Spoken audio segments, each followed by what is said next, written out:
Hi friends, ഇന്നൊരു യാത്രയുടെ വിശേഷമാണ് കേട്ടോ പറയാനുള്ളത്. അണ്ണനും ചേച്ചിയും ഈറോഡിൽ നിന്ന് പൊങ്കാലയുടെ വെക്കേഷനായിട്ട് വീട്ടിൽ വന്നതാണേ. അപ്പോഴാണ് ചേച്ചിക്ക് ഗുരുവായൂരൊരു വഴിപാടുണ്ടെന്ന് പറയുന്നത്.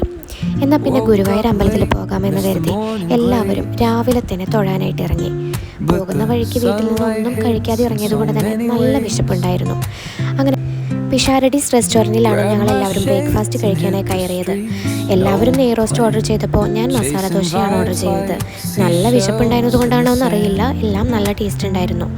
ഇത്രയും പേര് കാറിൽ എങ്ങനെയാണ് പോയതെന്ന് ചോദിച്ചാൽ ഈ അവസ്ഥയായിരുന്നു കാറിനകത്ത്. പിള്ളേർ രണ്ടുപേരും എൻ്റെ മേലെ ചാരിക്കിടന്ന് നല്ല ഉറക്കമായിട്ടോ. ഫോൺ കയ്യിലെടുക്കാതിരുന്നത് കൊണ്ട് തന്നെ അമ്പലത്തിൽ ഒറ്റ ഫോട്ടോസ് പോലും എടുത്തില്ല കേട്ടോ. അങ്ങനെ അമ്പലത്തിൽ നിന്ന് നേരത്തെ ഇറങ്ങി ഇനി എങ്ങോട്ട് പോകുമെന്ന് ആലോചിക്കുമ്പോഴാണ് ഏട്ടൻ പറയുന്നത്, എന്നാൽ ഇനി ഒരു ജ്യൂസ് കുടിച്ചിട്ടാവുന്നത്. അങ്ങനെ ഹൈവേരി എന്ന് പറയുന്ന റെസ്റ്റോറൻറ്റിൽ കയറി ജ്യൂസൊക്കെ കുടിച്ച് ചർച്ച ചെയ്ത അവസാനം കോഴിക്കോട്ടേക്കാകാം യാത്ര എന്ന് തീരുമാനിച്ചു. ആദ്യം പോയത് മാനാഞ്ചിറ പാർക്കിലേക്കാണ് കേട്ടോ. പാർക്കെന്ന് കേട്ടപ്പോഴേ തേനുട്ടി ഭയങ്കര ഹാപ്പിയായി. അങ്ങനെ പാർക്കിനകത്തേക്ക് കടന്നപ്പോൾ തന്നെ ഇതുപോലെ ഒരുപാട് ഐറ്റംസ് ഉപ്പിലിട്ട് വെച്ചിട്ടുണ്ടായിരുന്നു. ഞങ്ങളങ്ങനെ ഒരു മാങ്ങ ഉപ്പിലിട്ടത് വാങ്ങിച്ചു, അതുപോലെ തന്നെ പൈനാപ്പിൾ വാങ്ങിച്ചു.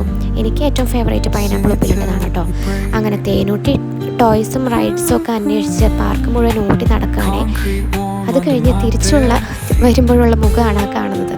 കാര്യം എന്താണെന്ന് വെച്ചാൽ ആ പാർക്കിനകത്ത് വളരെ കുറച്ച് റൈഡ്സ് മാത്രമേ ഉള്ളൂ. അത് തന്നെ എല്ലാം കംപ്ലൈൻ്റ് ആണ് കേട്ടോ. തേനുട്ടി ഓടി സ്ലൈഡിൽ കയറാൻ പോയി.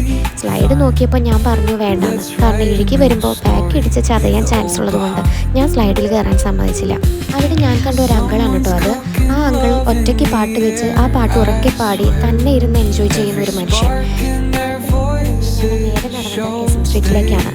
ഇരുവശങ്ങളിലും വെറൈറ്റി ഐറ്റംസ് ഉള്ള ഒരു ഏരിയ കേട്ടോ. അങ്ങോട്ട് കടന്നപ്പോഴേ തന്നെ ഏട്ടൻ എന്നോട് പറഞ്ഞു, രാജസ്ഥാനിൽ നിന്ന് ഷോപ്പിംഗ് കഴിഞ്ഞതിൻ്റെ ക്ഷീണം മാറിയിട്ടില്ല, അതുകൊണ്ട് ഇവിടെ നിന്നൊന്നും പർച്ചേസ് ചെയ്യാൻ നിൽക്കണ്ടെന്ന്. കേട്ടപ്പോൾ കുറച്ചൊക്കെ വിഷമം തോന്നിയെങ്കിലും സംഭവം സത്യമായതുകൊണ്ട് തന്നെ ഞാൻ എൻ്റെ മനസ്സിനെ നല്ലോണം കൺട്രോൾ ചെയ്തു. എങ്കിലും അല്ലറ ചില്ലറ സാധനങ്ങളൊന്നും മേടിക്കാതെ ഒരു തൃപ്തി തോന്നിയില്ല കേട്ടോ. അതുകൊണ്ട് ചെറിയ ചെറിയ സാധനങ്ങളൊക്കെ വാങ്ങിച്ചു. അങ്ങനെ നടന്ന് അവസാനം നല്ല ക്ഷീണം തോന്നി. ഒരു ചായ കുടിച്ചാൽ കൊള്ളാമെന്നൊക്കെ തോന്നി. അപ്പോഴാണ് ഏട്ടൻ പറഞ്ഞത് കുറച്ചും കൂടെ നടന്നാൽ നമുക്ക് ബീച്ചിൽ പോയിട്ട് അവിടെ നിന്ന് ചായ കുടിക്കാമെന്ന്. അങ്ങനെ ഇവിടെ നിന്ന് ഇറങ്ങി ഞങ്ങൾ നേരെ പോയത് ബീച്ചിലേക്കാണ്. ബീച്ചെന്ന് കേട്ടപ്പോഴേ തേനുട്ടി ഹാപ്പി. അങ്ങനെ ബീച്ചിൽ എല്ലാവരും ചായ കുടിക്കാൻ നിന്ന നേരത്താണ് തേനുട്ടിയുടെ വക നൃത്തം. സത്യം പറഞ്ഞാൽ കോഴിക്കോട് പോകാമെന്നോ ബീച്ചിൽ പോകാമെന്നോ അങ്ങനെ യാതൊരു പ്ലാനും ഇല്ലാതെ ഇറങ്ങിയതാണ്. മെയിനായിട്ട് ഗുരുവായൂർ പോകാൻ വേണ്ടി ഇറങ്ങിയതായതുകൊണ്ട് തന്നെ ബീച്ചിൽ പോകാനുള്ള ഡ്രസ്സോ ചേഞ്ച് ചെയ്യാനുള്ള ഡ്രസ്സോ ഒന്നും ആരും കയ്യിൽ കരുതിയിട്ടുണ്ടായിരുന്നില്ല കേട്ടോ. അങ്ങനെ അവിടെ പോയി എല്ലാവരും വെള്ളത്തിൽ ആസ്വദിക്കുന്നത് കണ്ടു നിന്ന് ആസ്വദിക്കാന്നല്ലാതെ ഞങ്ങൾക്കൊന്നും വെള്ളത്തിൽ ഇറങ്ങി ആർമാദിക്കാനൊന്നും പറ്റിയില്ല. തേനുട്ടി അവിടെ നിന്ന് ഒരു ടോയ്സൊക്കെ വാങ്ങിച്ച് ആ ടോയ്സ് വെച്ച് മണ്ണിലൊക്കെ കുറേ നേരം നിന്ന് കളിച്ചു. അതുകൊണ്ട് തേനുട്ടി കുറച്ചൊക്കെ ഹാപ്പിയായി. ഒരുപാട് സമയം ഞങ്ങൾ ബീച്ചിൽ ചിലവഴിച്ചിട്ടോ. പക്ഷെ ആ സമയം മുഴുവൻ ഞങ്ങളെല്ലാവരും വർത്തമാനം പറയുകയും കുട്ടികൾ കളിക്കുകയാണ് ചെയ്തത്.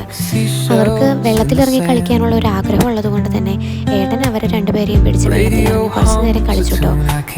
അത് കഴിഞ്ഞ് ബീച്ചിൽ നിന്ന് കുറച്ച് വീഡിയോസും ഫോട്ടോസും എല്ലാം എടുത്തു കേട്ടോ.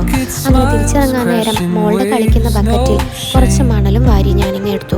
വേറെ ഒന്നും കൊണ്ടല്ല, അത് വീട്ടിൽ കൊണ്ടുപോയി അവൾക്ക് കളിക്കാൻ കൊടുക്കാനാണേ. ഞാനെപ്പോഴും ബീച്ചിൽ പോകുമ്പോൾ ബീച്ചിൽ നിന്ന് മണ്ണെടുത്തുകൊണ്ട് വരാറുണ്ട്. ഈ നേരമായപ്പോഴേക്കും നല്ല ക്ഷീണം തോന്നി തുടങ്ങിയിട്ടോ. ഇനി ഭക്ഷണം കഴിച്ചാലേ മുന്നോട്ട് പോകാൻ പറ്റുള്ളൂ എന്ന് തോന്നി.